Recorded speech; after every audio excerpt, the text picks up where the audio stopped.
Hello everyone, I welcome you all to another lecture of characterization of materials. So we are studying this under the course of biomedical ultrasound. So I am Dr. Simranjit Singh, a National Postdoc Fellow at IISc Bangalore, and today we will be learning about the UV visible spectroscopy, which is the second characterization under the characterization of material course. Yeah. So we will quickly go through the recap.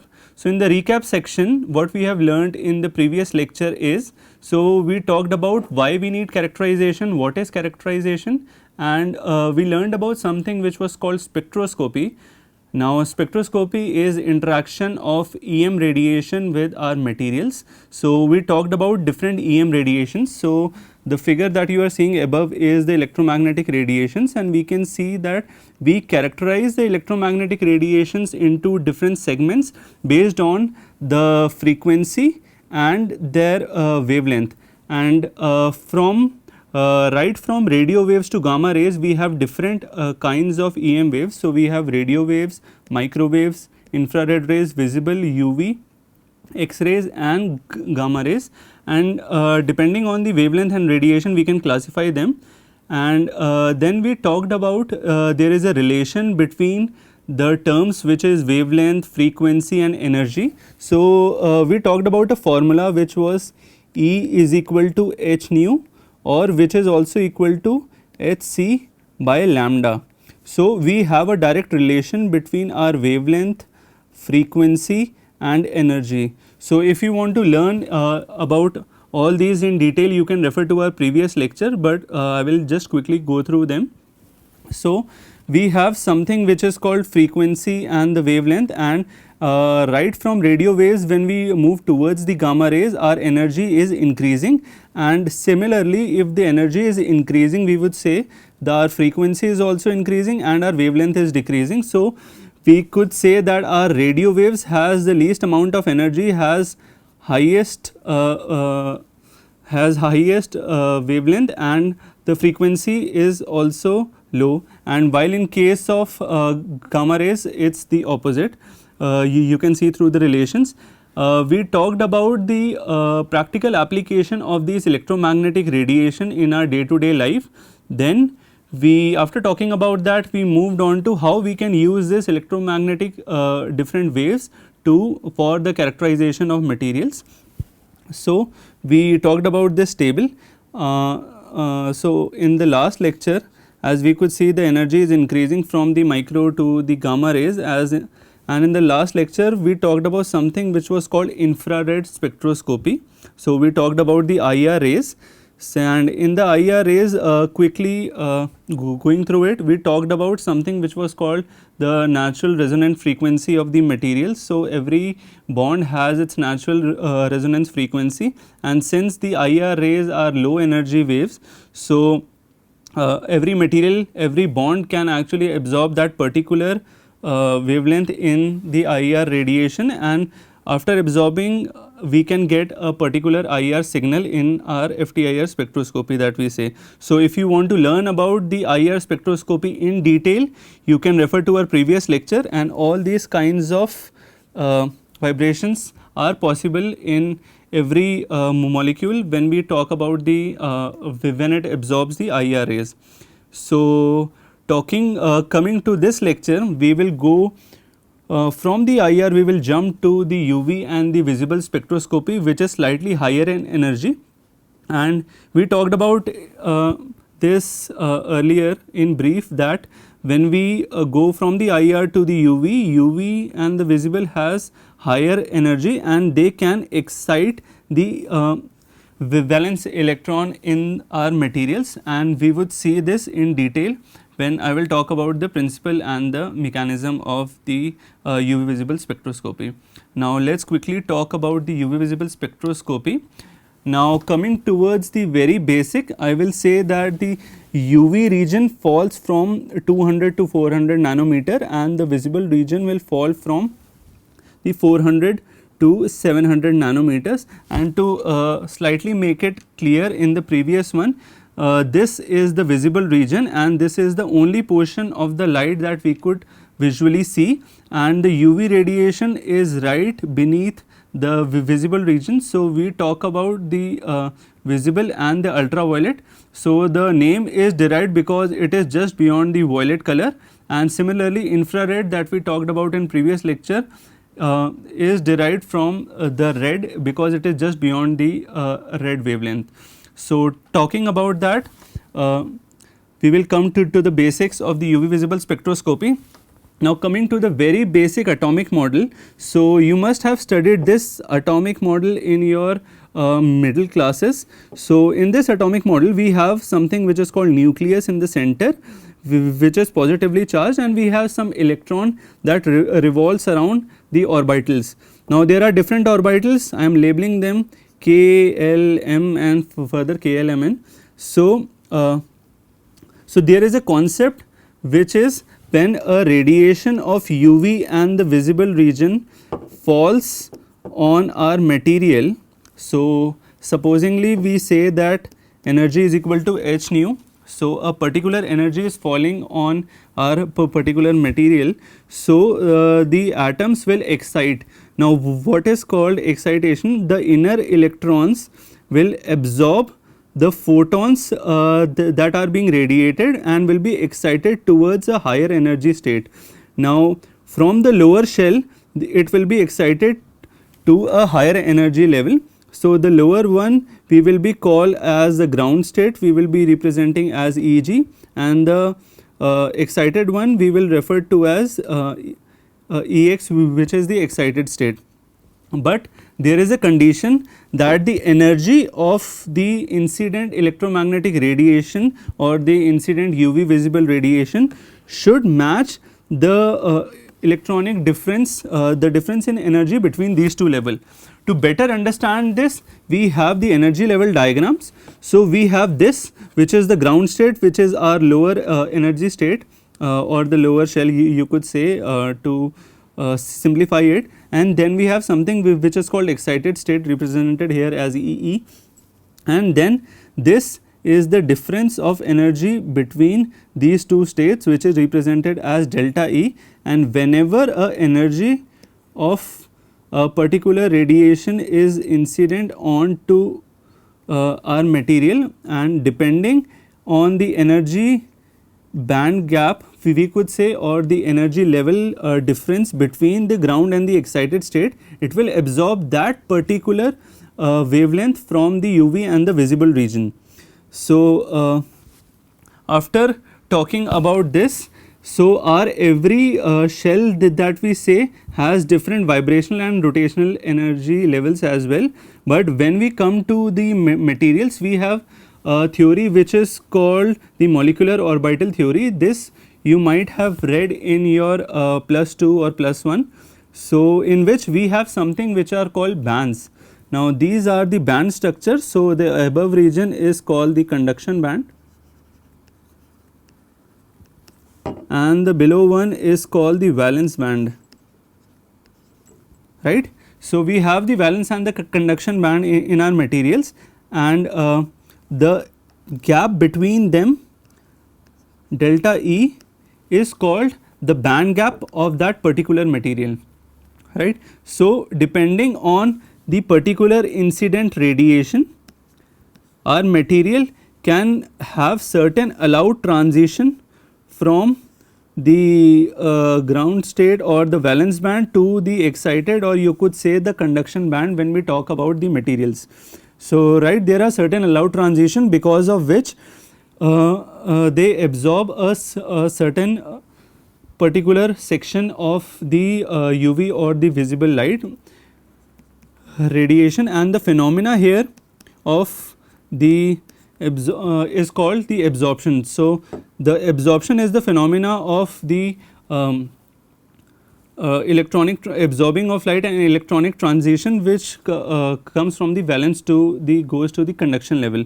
So coming to the lower figure, we have the particular absorbance spectra, and depending on the certain allowed transitions, so we have a spectra which is called the absorbance spectra. So multiple peaks are possible because of the certain allowed transition, and in some cases these all peaks merge to form a broad peak, and Therefore, in some cases in the UV visible we get a broad spectra or a broad absorbance peak in case of that. So, we plot our particular UV visible analysis in terms of lambda and the intensity here.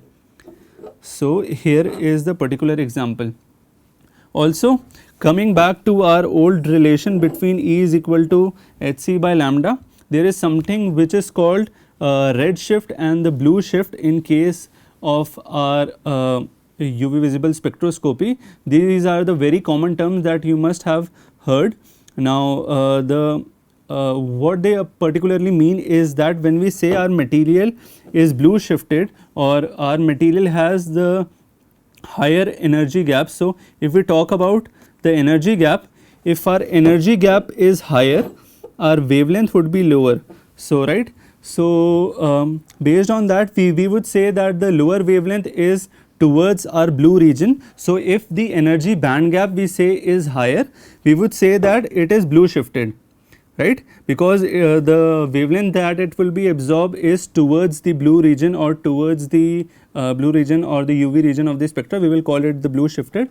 Or there is situation number 2 in which I would probably like you to answer it. So, you could pause the video here and you could think about it. So, if our energy would be lower, the band gap is lower between the of the material. So, what would be the case? It will be either blue shifted or it will be red shifted. So, you could pause the video here and think about it for a second and then I will give you the answer. So, I guess the answer time is here. So, the answer to this is if the energy band gap is lower, our wavelength would be higher. So, it would be red shifted, right. I hope your answer was right. So, it will be towards the red region. So, talking about the very basics of the UV visible spectroscopy, we will be talking about the instrumentation of that and how does it work. So, in the working mechanism in the UV visible spectroscopy, the first thing that we have is the source. So, this is our source. So, this is our source of the UV and the visible radiation. We have something, we have 2 lamps in this. So, we have something which is called D2 lamp, which is deuterium lamp, and we have something which is called tungsten lamp.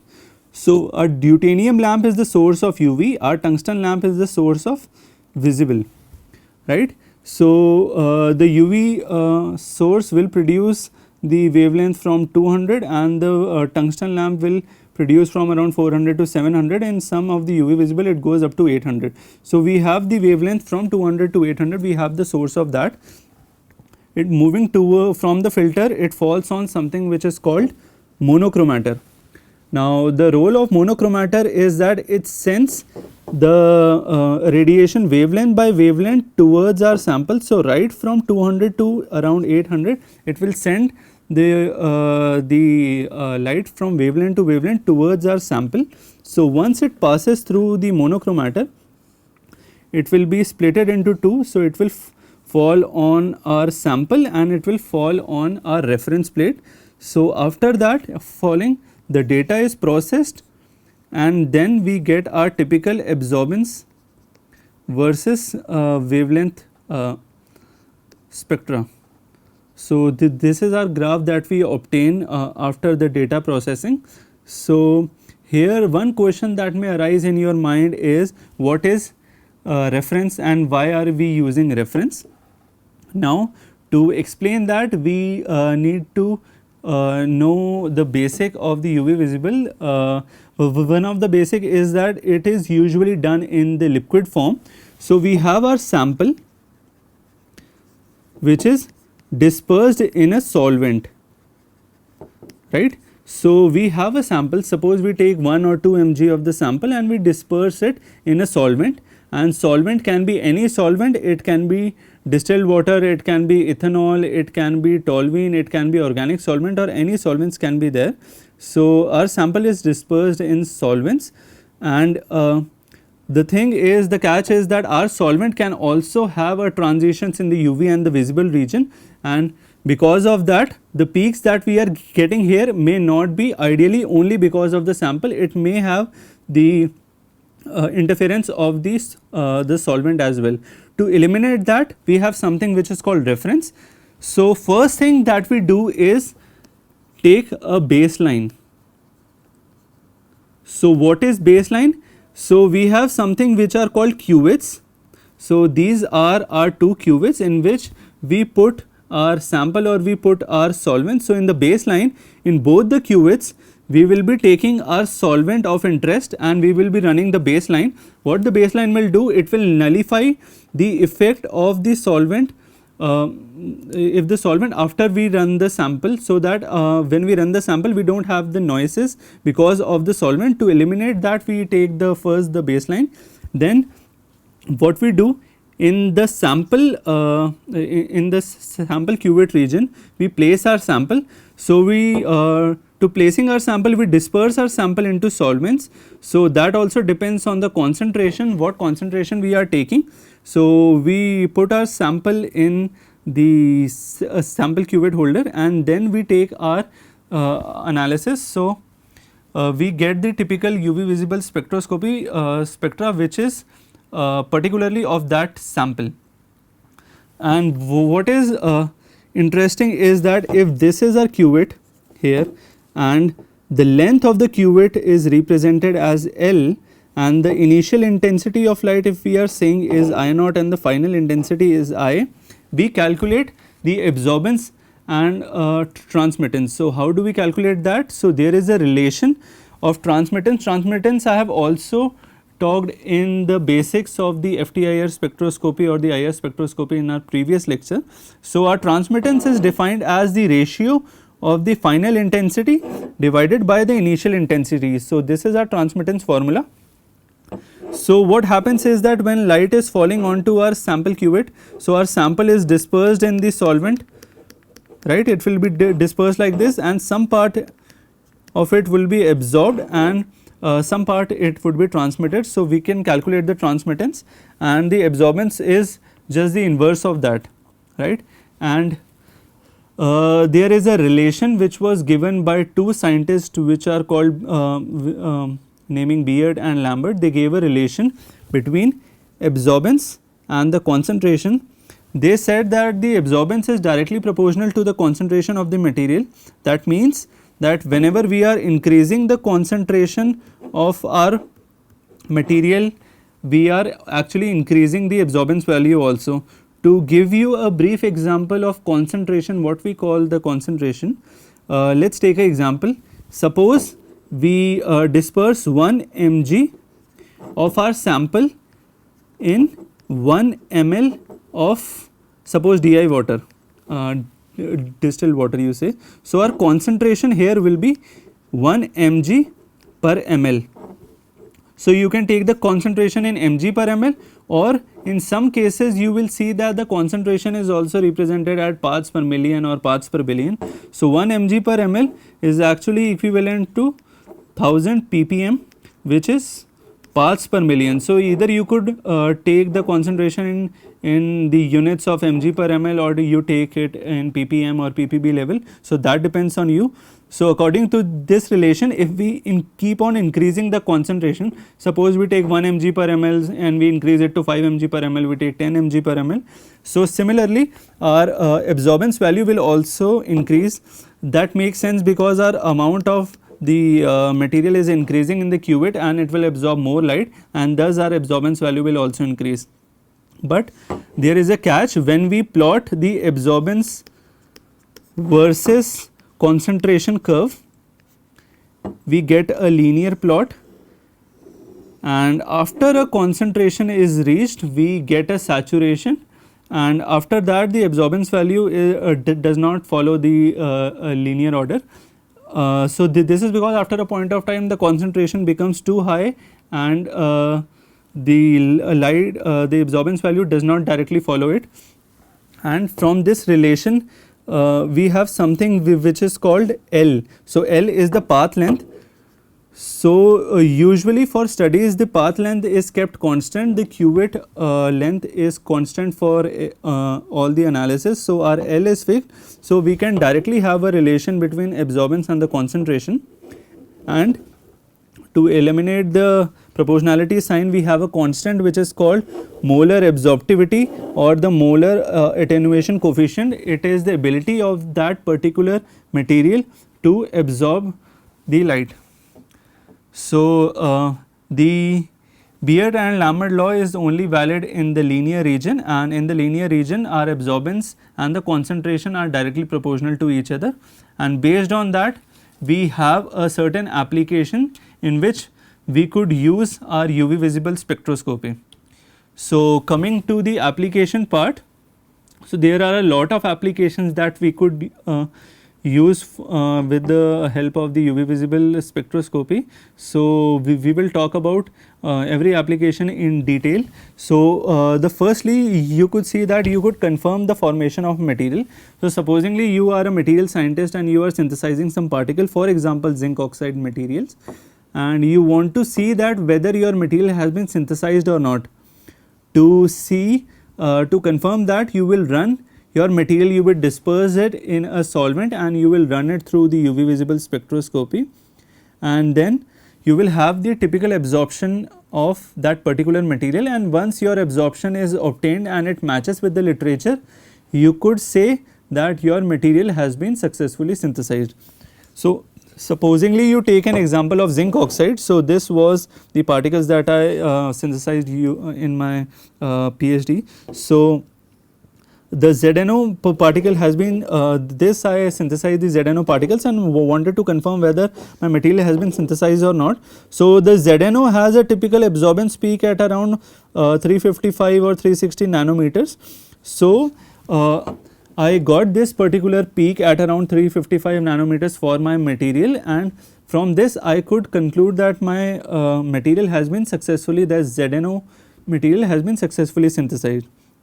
Also there is another calculation. I talked initially about the band gap. So in the materials we have something which is called band gap, which is the difference between the valence and the conduction band, right. So from there is something which is called Tox plot, and there is something which is called Tox relation. So from Tox relation we have the ability to calculate the band gap of materials.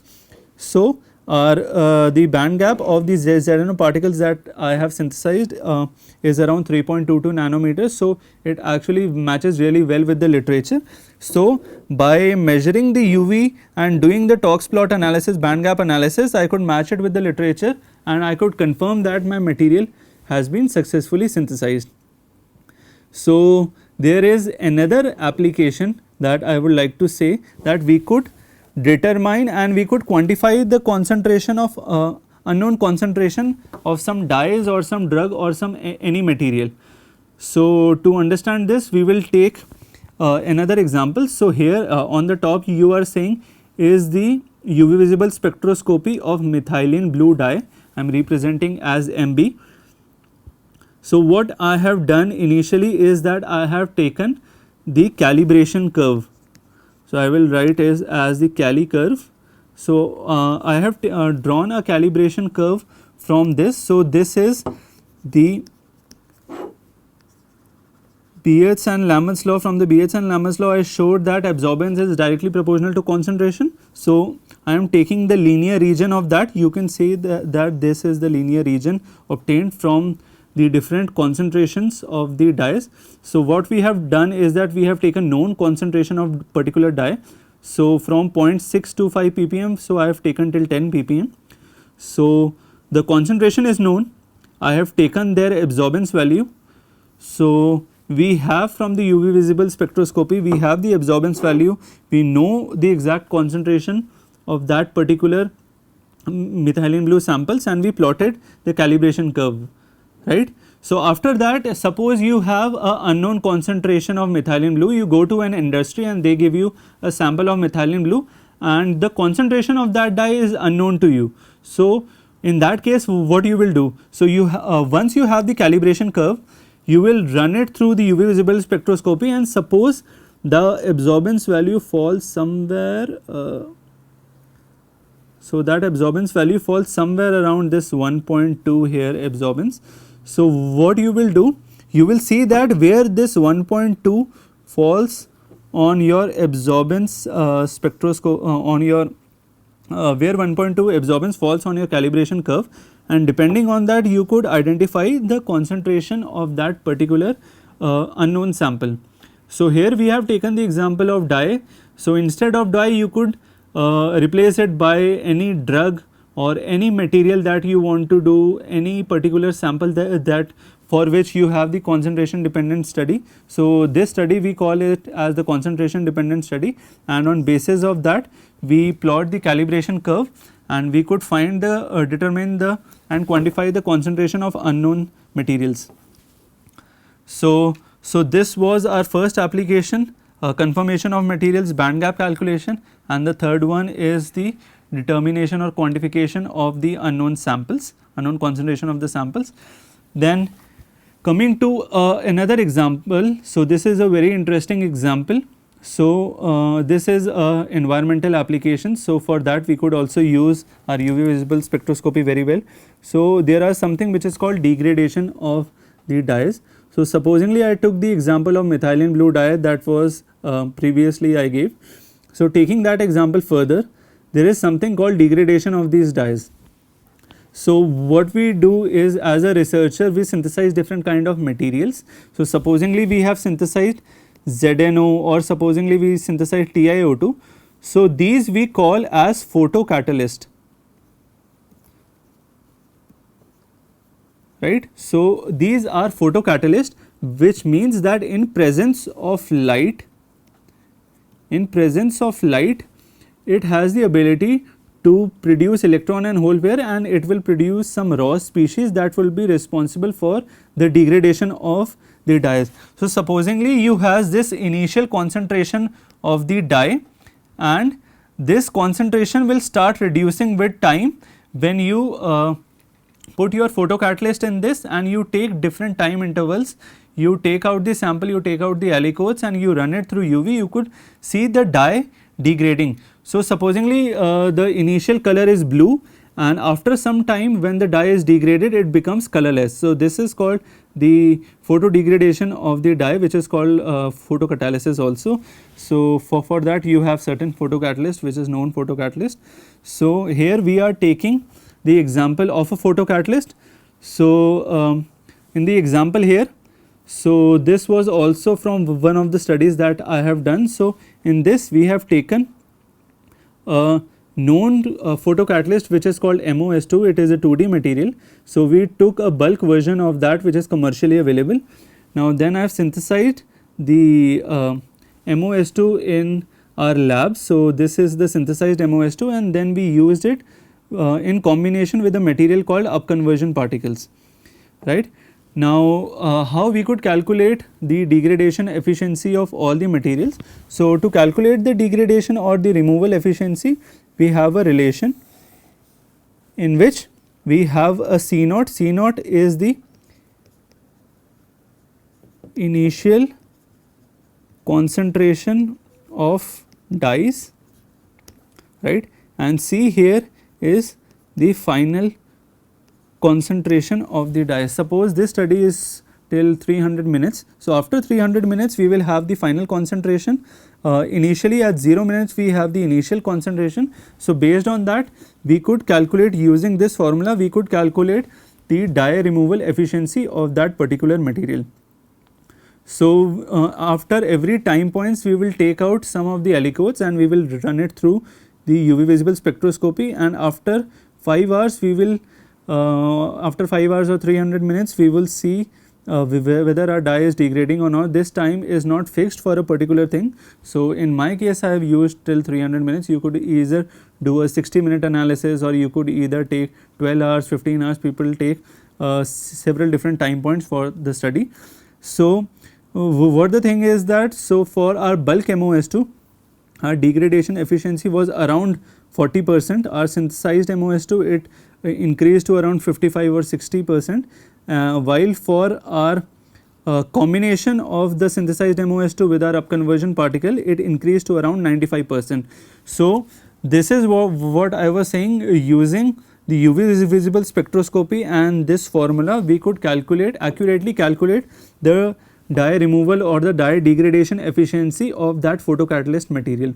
So this application is widely used, and currently it is widely used for the wastewater treatment, or not only in case of degradation, in some cases we also calculate the dye adsorption percentage. So we also calculate the percentage of dye adsorption. Some of materials, high surface area materials, has the ability to absorb the dye also. So we can calculate using the same formula, we could calculate the percentage of dye absorption, or in case of photocatalyst we could calculate the percentage dye degradation efficiency of that particular material.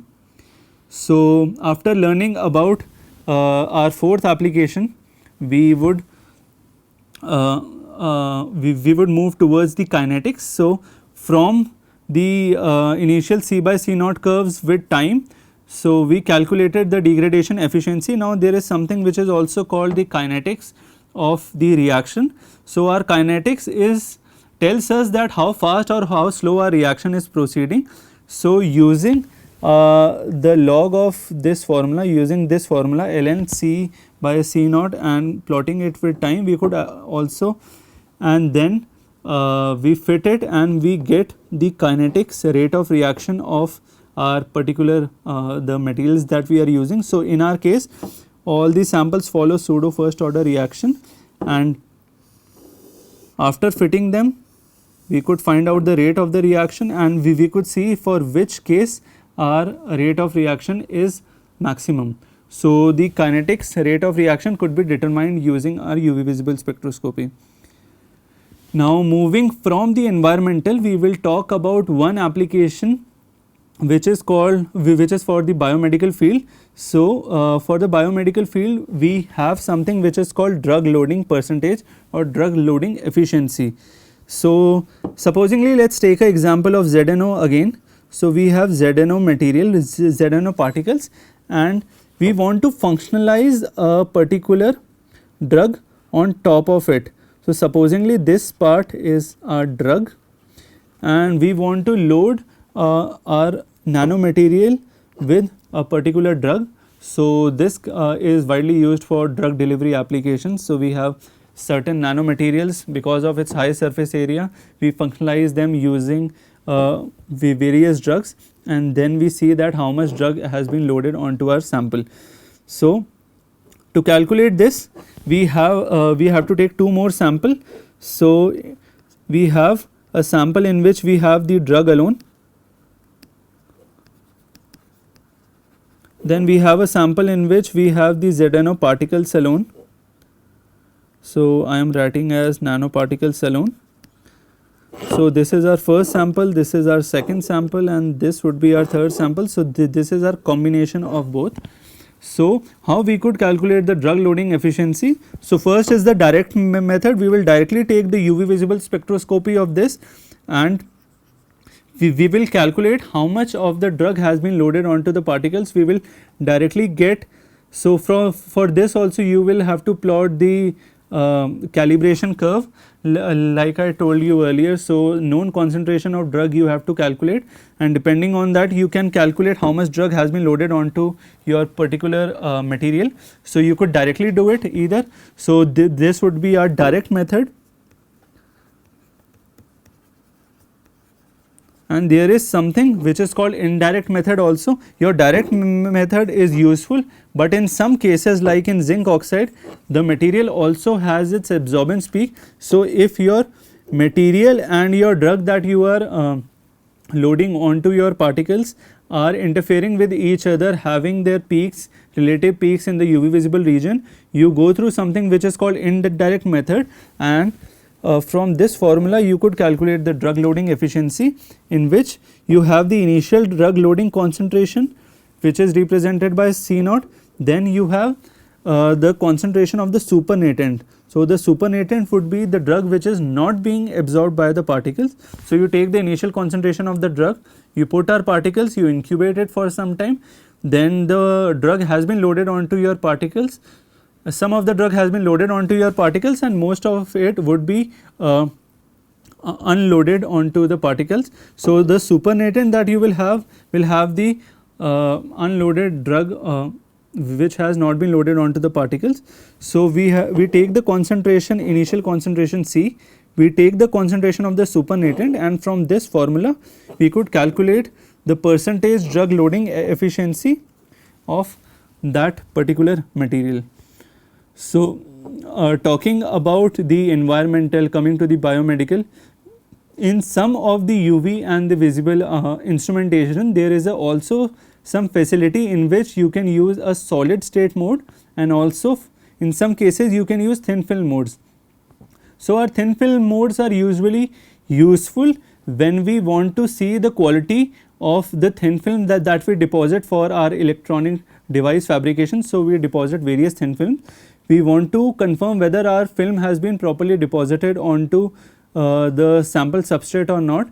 For that we run it through the thin film mode of the UV, or we also have a solid state. So it is not available in all the instruments, but mostly it is available in the liquid form, but some of the UV and the visible also has the solid state and the thin film mode also. So using the thin film mode we could actually calculate whether our thin film has been properly deposited onto our substrate or not, and how is the quality of the film. So this we could also use it for the device fabrication. So after each step, whenever we have a thin film deposition, we could confirm through the UV visible analysis that whether our film has been properly deposited or not. So that concludes us for the UV visible spectroscopy. Now let's quickly recap what we studied. So coming to the summary, initially we talked about the basics of the EM waves. We got a recap of the previous lecture.